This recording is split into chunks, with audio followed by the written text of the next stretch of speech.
Chers astrolosophistes, bonjour et bienvenue à celles et ceux qui nous rejoignent. J'espère que tout le monde va bien et que vous prenez surtout bien soin de vous. Alors aujourd'hui, on se retrouve pour la tonitruante pleine lune du 31 octobre, c'est-à-dire la pleine lune d'Halloween. Alors, selon l'almanach, cette pleine lune, cette lune bleue, blue moon en anglais, une lune bleue, c'est en fait une deuxième pleine lune dans le mois.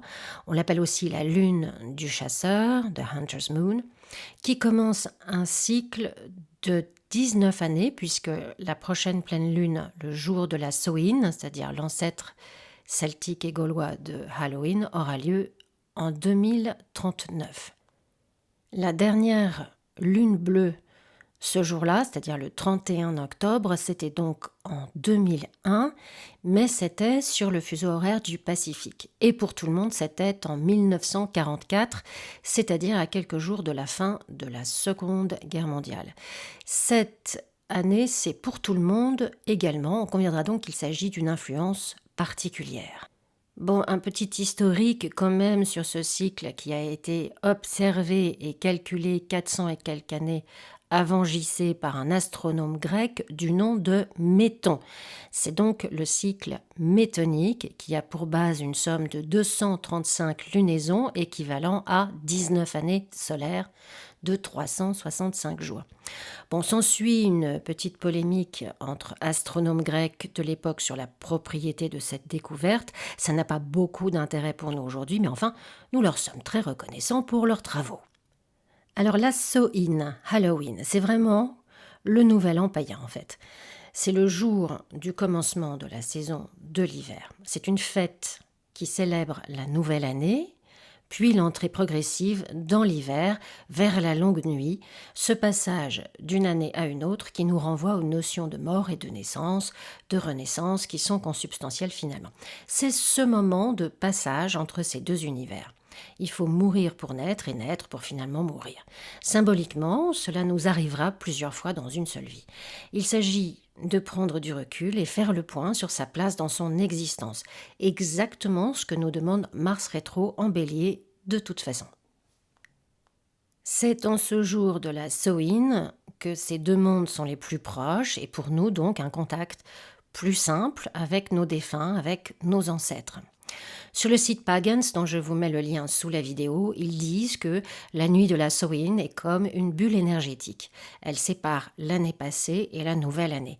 C'est le moment où l'on fait le bilan, le point sur ce que l'on a vécu cette année, et c'est le moment pour poser des intentions, des objectifs sur l'année à venir. Donc, à nos rituels. Je vous mets les liens sous la vidéo de deux sites qui expliquent très bien cette fête. Alors, revenons à l'astrologie de cette magnifique pleine lune du 31 octobre qui aura lieu à 8 degrés 38 minutes dans le signe du Taureau et qui sera exactement conjointe à Uranus également à 8 degrés et 2 minutes supplémentaires, soit 41 minutes du signe du Taureau.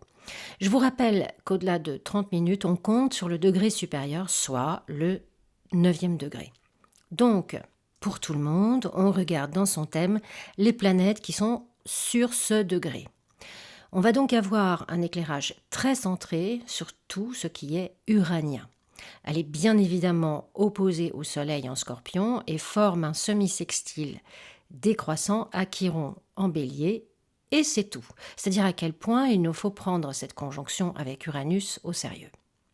Bien sûr, on a quand même une autre indication avec la maîtresse de cette Blue Moon, c'est-à-dire Vénus, qui est à 4 degrés 18 minutes de la Balance, en trigone. Oui, c'est un trigone à Saturne, mais enfin c'est un trigone décroissant. On n'aura donc que quelques jours pour en profiter, mais on va en profiter. Vénus va surtout vers son opposition à Mars rétrograde le 10 novembre. On va développer tout ça. Alors, cette pleine lune exaltée en Taureau conjointe à Uranus, que nous dit-elle? Sur un premier niveau, la lune en Taureau est plutôt tournée vers les choses du passé, qu'elle se remémore avec nostalgie. Elle aime la tradition, la pérennité de ce qu'elle entreprend. Il y a une concentration qui se stabilise sur quelque chose ou quelqu'un et qui ne bouge plus d'un iota. On aime infiniment tout ce qui est familier, tout ce qui est casanier, un petit peu répétitif, qui est prévisible. Notre intense sensibilité se fixe sur des êtres et des situations en lesquelles on projette nos sentiments sincères et très très exigeants. La loyauté, la fidélité absolue font partie de ces exigences et l'on ne conçoit bien évidemment pas que cela ne soit pas réciproque. On construit une famille, une maison, une carrière solide avec des partenaires solides. Alors, cette opposition avec le soleil en scorpion, qui est tout en passion et en pulsion, qui fait sortir de l'ombre tout ce qui ne va pas, qui révèle tout ce qui a été caché, cette pleine lune traverse des turbulences qui la bousculent et lui donnent sans doute un petit peu le vertige. On est poussé presque malgré nous finalement à aller au fond des choses, à se confronter irrépressiblement à un élan qui va nous métamorphoser comme c'est le lot de tout ce qui est en contact avec le scorpion et avec Pluton. On n'est plus dans le plaire et faire plaisir du soleil en balance. On veut vraiment savoir ce qui se trame. La pleine lune, c'est-à-dire l'opposition soleil-lune, amène le domestique, la famille, les relations intimes, ma maison, ma nation, mon pays, etc., sous les feux du projecteur solaire. Les forces opposées et qui créent une tension interne concernent ce que je veux contre ce dont j'ai besoin, et le soleil en scorpion veut savoir ce qu'il y a sous ses pieds avant de faire un autre pas. Voilà pour une partie de l'ADN automnal de cette pleine lune en taureau. Bon, ça nous pose un scénario dont on connaît bien les ficelles quand même. Seulement voilà, elle est conjointe à l'imprévisible Uranus et son très puissant et dérangeant pouvoir pendant les 2 prochaines semaines. Aussi, il est très possible que l'on apprenne à la dernière minute ce qui se trame véritablement avec une marge de manœuvre ultra serrée. Celles et ceux qui seront les plus sensibles à cette conjonction peuvent se sentir inquiets, agités, voyant venir ce qui manque de stabilité et de sécurité en nourrissant l'inquiétude avec des peurs fantômes plutôt que d'exercer un esprit d'adaptation et de changement créatif, ce qui est de facto le vrai coup de chance proposé par cette pleine lune. Cette conjonction amène quelque chose qui vient brusquement à la lumière, des vérités qui peuvent nous dérouter, nous déstabiliser tout simplement parce qu'on ne voyait pas du tout la situation comme on nous la divulgue à cette période. Elles nous font nous remettre en question, bon ça on a compris, mais surtout elles changent notre trajectoire. Elles changent la direction que l'on avait prise. Ça me fait penser aux vagues monstres qu'il y a à Nazaré au Portugal où se retrouvent les plus grands surfeurs comme Justine Dupont, Paige Holmes. C'est comme si on ne pouvait plus aller droit devant, mais que le chemin de traverse qui se présente nous libère des amarres qui nous immobilisaient jusqu'à aujourd'hui. La pleine lune en taureau utilise les ressources mises à sa disposition pour les développer et les rendre lucratives.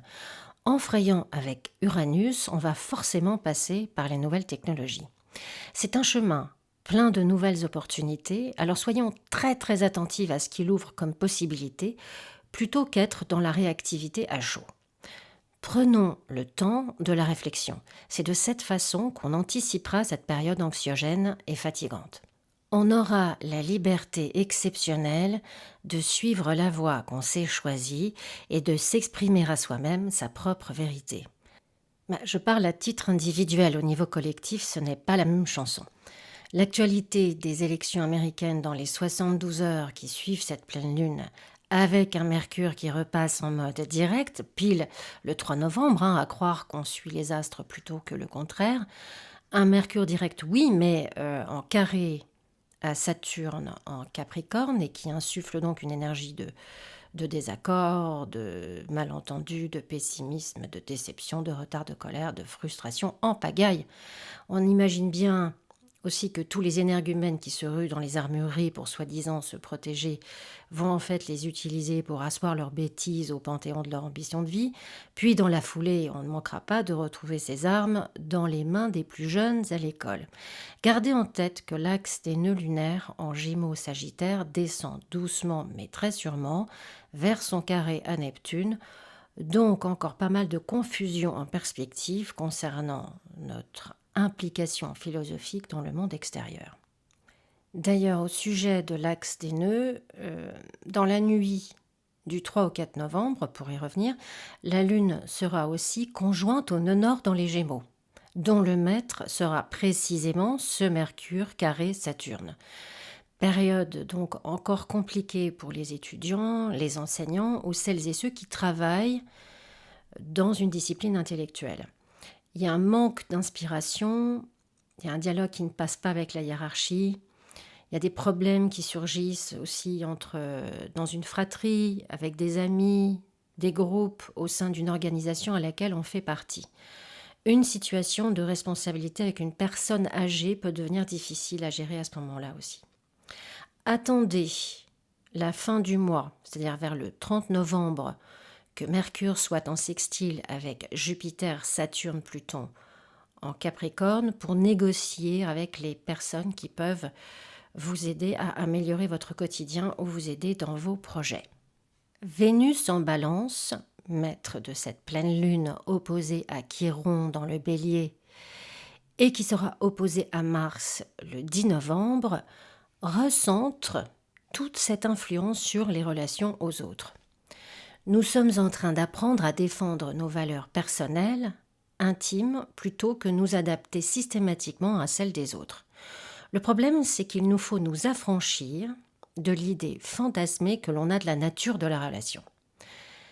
Ainsi, on a du mal à sortir du miroir et à composer avec la différence de cet autre. Et alors que l'on aspire qu'à l'harmonie, ou en tout cas que l'on pense n'aspirer qu'à elle, c'est perçu par l'autre comme trop exigeant. Il est très important de réaliser l'impact que nous avons sur l'autre, sinon nous serons incapables d'en assumer les conséquences. Alors les conséquences pouvant être une simple déception, mais ça peut être aussi un isolement, on peut même se sentir trahi. Mais c'est vraiment notre idéalisme ici qui nous trahit. Il existe peut-être même un goût, pour les drames, pour les situations romantiques, les amours non partagés, mais c'est souvent dans le but d'éviter en fait les confrontations. Et oui, on est très ingénieux quand on ne veut pas avoir tort, mais toutes les confrontations sont des leçons qui nous aident à grandir et donc à devenir plus autonomes. Cette Vénus en Balance, opposée Chiron, peut donc amener des luttes sournoises pour le pouvoir sur l'autre. On peut s'arranger pour avoir le contrôle en refusant le compromis. Ça peut être un refus aussi par le silence ou plus subtilement, mais la manipulation, elle existe bel et bien. Alors notre Mars rétro en Bélier qui bouge très lentement, oui, enfin là il est en difficulté, on peut même dire qu'il rampe à ce stade. Il repassera direct d'ailleurs le 14 novembre, à 15 degrés du Bélier. Sur ce degré-là, il va rester un petit bout de temps. Alors ce Mars rétro en Bélier et Mercure rétro en Balance provoquent de toute façon de très fortes réactions émotionnelles dues aux frustrations qui bouillonnent en nous. Il y a une énergie qui veut sortir, qui veut agir, qui a tout à coup beaucoup de choses à dire aussi. Mais contrarié, Mars prend en général des décisions impulsives, hâtives, sous le coup d'une montée de rage, de colère, de ras-le-bol. C'est pas forcément dirigé vers une ou un autre d'ailleurs, c'est peut-être contre nous-mêmes. En d'autres mots, c'est pas le moment d'ouvrir une discussion délicate qui bouscule l'ego de l'autre. En ce moment, notre ego, à toutes et à tous, est aussi sonore que massif. Donc, si dans une phase fulgurante d'énervement, vous distribuez des malédictions à tire-larigot, attendez-vous à recevoir exactement la même en retour. Et du coup, pour retrouver un terrain d'intelligence, ça risque de prendre un peu plus de temps. Cette énergie Mars et Mercure rétro nous demande juste d'être hyper honnête avec nous-mêmes sur les émotions qui nous secouent. D'où viennent-elles? De quoi nous parlent-elles? Quelques heures seulement avant la pleine lune, elle passera devant la lune noire qui est entrée dans le Taureau. Alors ça nous donne sans doute un indice précieux sur la blessure qui s'ouvre ici. Sa propre identité de femme et son identification à la mère est atteinte par un vide, par le manque. C'est ça la lune noire. Notre féminité nous embarrasse, nous complique la vie. La mère a manqué de nous refléter, ne nous a pas offert de miroir qui pouvait nous rassurer et nous cherchons notre réalité dans ce tumulte émotionnel. Pour les hommes, ce n'est pas beaucoup plus simple, hein. Tout à coup, la dimension maternelle manque et on la désire en même temps qu'elle nous répugne. On a peur du féminin tout en le recherchant. Le message, c'est surtout dans le devenir mère soi-même, de renaître à soi-même, de s'ouvrir à la belle créativité qui sommeille en nous. Alors, sur quelle vague peut-on surfer? Alors, avec Vénus, Trigone à Saturne, on a les moyens d'avoir du recul sur les mélodrames orchestrés par les autres, justement. C'est dans notre intérêt d'être particulièrement attentive aux détails, d'écouter très sérieusement les propositions qui nous sont faites et de réfléchir à 2 fois avant de prendre une décision importante. Ne pas hésiter à demander l'avis d'une ou d'un professionnel, d'un expert, surtout dans un domaine qui concerne le juridique, la carrière, les contrats et les finances. Le Soleil en Scorpion est en trigone à Neptune dans les Poissons. Donc là, c'est une formidable stimulation de notre potentiel créatif, de notre imagination, et même nous donner une remarquable acuité de vision. C'est l'outil parfait pour méditer ou pour les rituels d'attraction positive à faire le 31 au soir, évidemment.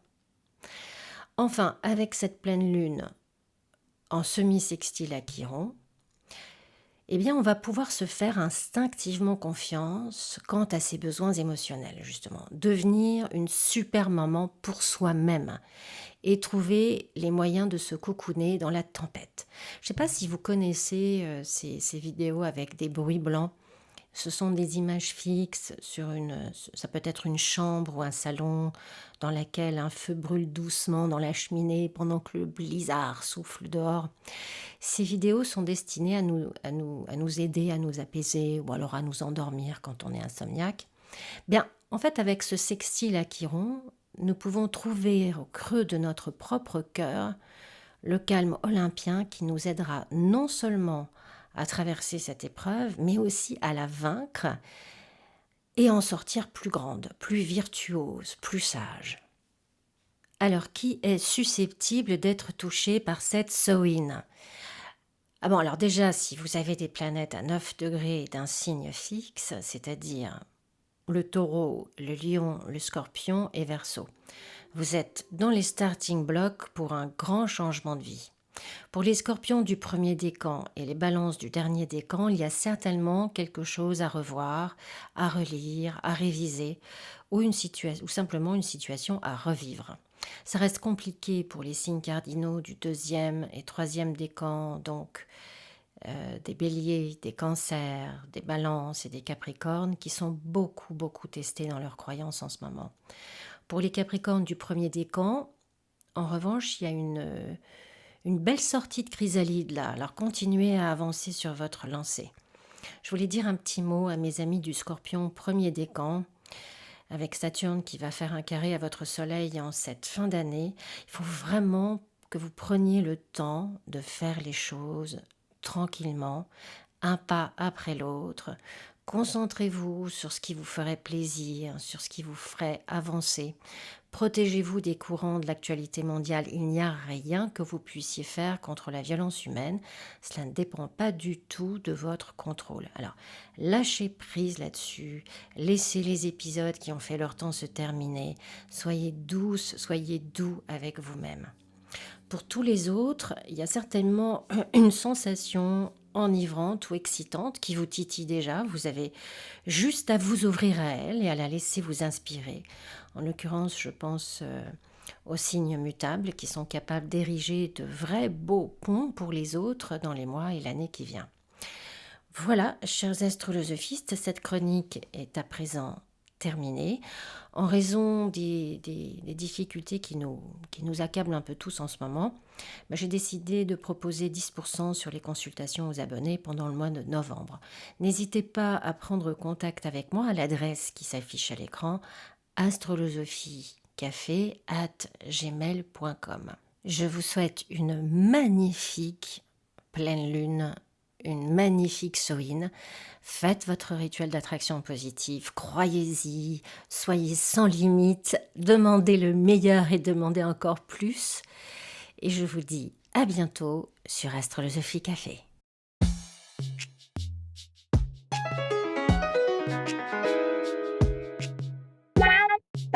Yeah.